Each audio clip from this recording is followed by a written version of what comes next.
T'as appelé, il y a une consignation à faire, donc c'est sur la chaudière 1, il faut consigner tous les tapis mâche-fer. Mon métier est technicien de traitement des ordures, chef de car. Chef de car parce que je travaille en poste, c'est-à-dire en 3-8, chacun a son car, c'est 3 fois 8 heures. Mon métier consiste à gérer 6 personnes et gérer l'installation de l'usine d'incinération, de traitement des déchets urbains. Une consignation, c'est isoler une partie du procédé de la chaudière, ce sont tous les tapis de mâche-fer. J'ai suivi une formation électromécanique, électrotechnique, j'ai eu un bac F3, après suivi d'une année de DUT, génie électrique. Ces cadenas servent à isoler le matériel sur lequel le service entretien, c'est-à-dire les mécaniciens ou les électriciens veulent intervenir. On isole les vannes ou les contacteurs électriques. C'est une mesure de sécurité pour que les gens puissent intervenir en toute sécurité sur le matériel. Juste après les études, j'ai fait 1 an de dessinateur électricien. Suivi de mon armée. Après, j'ai postulé, puis je suis arrivé directement dans cette entreprise, l'usine d'incinération. Ça fait 16 ans. Et puis 3 ans que je suis chef de car. Donc il me rend les consignations, il a fini son travail sur le matériel. Malheureusement, je ne peux pas le déconsigner parce qu'il est toujours consigné par d'autres. Il y a plusieurs consignations dessus, il y a d'autres personnes qui travaillent dessus. Donc il va seulement me rendre ses feuilles, ici, il est signé, pour dire que son travail est terminé. Soit j'arrive à 22 h, 6 h ou 14 h. Là, je suis arrivé à 14 h, j'ai pris ma relève avec le chef de car. Il y a eu des déconsignations à faire. Jusqu'à maintenant, il y a eu quelques problèmes, donc il a fallu faire intervenir les personnes, aller sur certains endroits pour intervenir soi-même. Il va avoir un rapport avec le directeur d'usine pour qu'il nous donne les attestations de consignation pour le lendemain. À la salle de commande, je surveille toutes les installations, je regarde si tout va bien, je demande au chef de bloc s'il n'y a pas de problème. Voltier avec la salle de commande, voltier avec la salle de commande. On suit les personnes sur le pointage, on fait un peu la relation avec la partie administrative. Le côté positif, c'est qu'on touche un peu à tout, c'est-à-dire un peu tous les domaines, que ce soit l'électrique, la mécanique, même la chimie. Le travail en équipe aussi, il y a beaucoup de choses à apprendre, il faut s'adapter, c'est une remise en cause pratiquement constamment de son métier. Le seul inconvénient du métier, c'est les horaires, les 3-8, c'est-à-dire quand les gens réveillonnent, nous on travaille, quand les gens sont en vacances, on est en vacances en septembre. Il y a beaucoup de manœuvres à faire, il faut être rigoureux dans le travail, avoir un esprit d'équipe, pouvoir s'adapter aux nouvelles technologies. Ce qui me plaît plus, c'est que le métier n'est pas routinier, il faut s'adapter tous les jours, c'est suivant les incidents. Au-dessus de chef de car, ça pourra être passé directement à la direction, chargé de maintenance, pour évoluer aussi au niveau de la formation.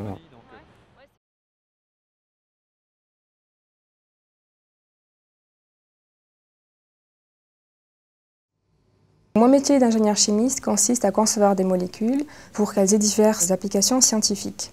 Moi, je suis spécialisée en chimie organique et je travaille dans la recherche médicinale. Ce qui m'a donné envie de faire ce métier, c'est le désir d'améliorer la qualité de vie des gens.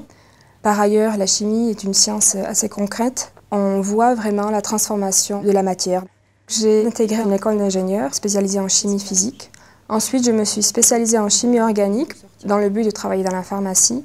Le travail des chercheurs ne peut pas se faire sans d'autres chimistes. Il faut toujours interagir et partager les connaissances. J'ai effectué une thèse en 3 ans, ce qui m'a donné à la fin un diplôme de docteur en chimie organique. J'ai trouvé un CDI dans une jeune entreprise qui est spécialisée dans la recherche d'anti-infectieux. Le matin, on commence par faire de la recherche bibliographique pour trouver des informations pour notre recherche personnelle. Ensuite, on met en place un protocole, donc on définit les quantités sur lesquelles on va travailler, les réactifs que l'on va utiliser. On passe au laboratoire, on mélange les réactifs. En fait, c'est comme de la cuisine, il faut d'abord peser les ingrédients. Et ensuite, on suit la réaction par des analyses qui permettent de savoir si la réaction est terminée ou s'il faut la laisser plus longtemps. Vient ensuite une étape de purification qui permet d'avoir donc un produit propre. Enfin, on analyse tout cela avec des ordinateurs et ensuite on retourne au bureau pour synthétiser dans un cahier de laboratoire tous nos résultats et transmettre les avancées du programme à la hiérarchie. L'un des côtés positifs est le fait de créer des médicaments qui vont pouvoir soigner des maladies qui existent depuis des années et auxquelles il n'y avait aucune solution.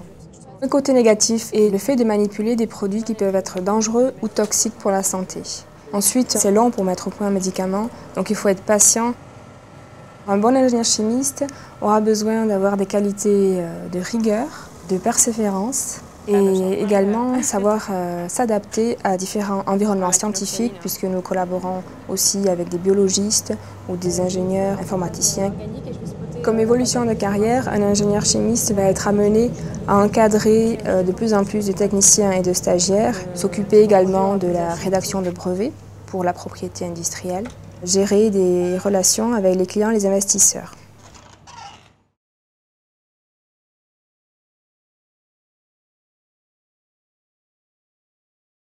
Ensuite, on ramènera ça sûrement à l'armoire électrique qui va être sûrement derrière là.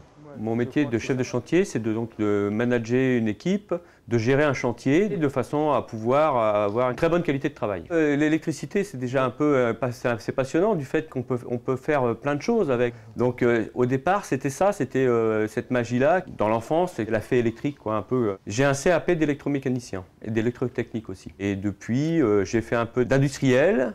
Et ensuite, je me suis tourné vers le bâtiment. On a préparé la veille le travail pour le lendemain. Donc, on a étudié un peu les plans, quelques heures. Et le lendemain matin, donc, on va sur le terrain pour pouvoir apporter le travail aux ouvriers ou aux compagnons. Messieurs, bonjour. Aujourd'hui, vous savez ce que vous avez à faire. Seb, tu continues ton tirage de câble là-haut au bâtiment 14. Allez, bon courage les gars. Merci.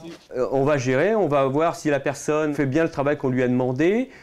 Par exemple, je vais aller voir sur le terrain si les gens qui font des incorporations continuent à bien incorporer les gaines. Ensuite, je vais aller voir si mes gars qui sont en train de tirer du câble ne font pas d'erreur. Et puis, je vais aller voir la pose des chemins de câble, régler aussi les livraisons, parce qu'on a aussi des livraisons, donc il faut la gérer. Alors, la passion, c'est il y a le relationnel que j'aime bien, et ensuite les difficultés techniques à résoudre. On nous demande un challenge sur le terrain et donc on essaye d'appliquer ce challenge. C'est ce que j'aime bien. Le désavantage de l'électricien, c'est qu'on n'a pas de lumière au départ. C'est des locaux qu'on appelle à risque parce qu'on est dans la pénombre. Ouais, mais ça, je ne veux pas vous voir en dessous, hein. C'est bien que c'est dangereux, ça. Le chef de chantier doit s'assurer que ses ouvriers soient vraiment en sécurité. C'est l'obligation première du chef de chantier. Ce qui me plaît le moins, c'est le froid, la pluie. Mais c'est un métier un peu difficile, donc il faut faire avec, quoi. Les qualités requises pour être un bon chef de chantier, c'est d'avoir une bonne relation avec les ouvriers, mais aussi avec la direction de la société. Et pouvoir gérer techniquement le chantier, anticiper les problèmes. Aujourd'hui, je suis chef de chantier. Demain, je serai conducteur de travaux et éventuellement ensuite ou chargé d'affaires ou directeur de travaux, suivant la filière qui est à prendre.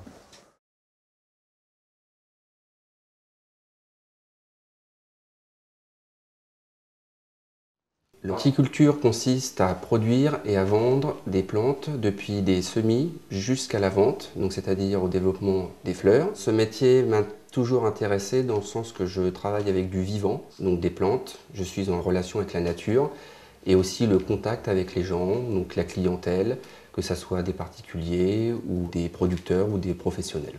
Mon parcours CAP, BEP, espace vert, et ensuite un bac professionnel en floriculture. Après mes études, j'ai effectué des périodes de stage et de CDD dans différentes entreprises, donc jardinerie, où j'ai fait de la vente, et aussi dans d'autres entreprises où j'ai effectué de la production. Les tâches les plus courantes sont la vente, le rempotage. Suivant les différentes saisons, on effectue soit de la maintenance plutôt l'hiver.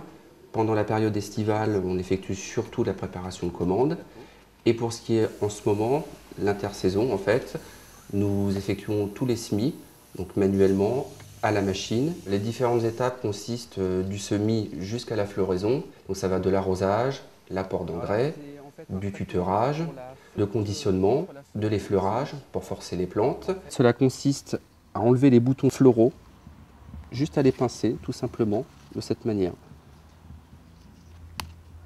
C'est un métier physique, il faut porter des charges assez conséquentes. Les principales qualités sont déjà de s'intéresser à la nature, l'environnement, et il faut savoir être polyvalent dans ce métier parce qu'on peut être amené à faire de la maintenance comme de la surveillance pour les plantes.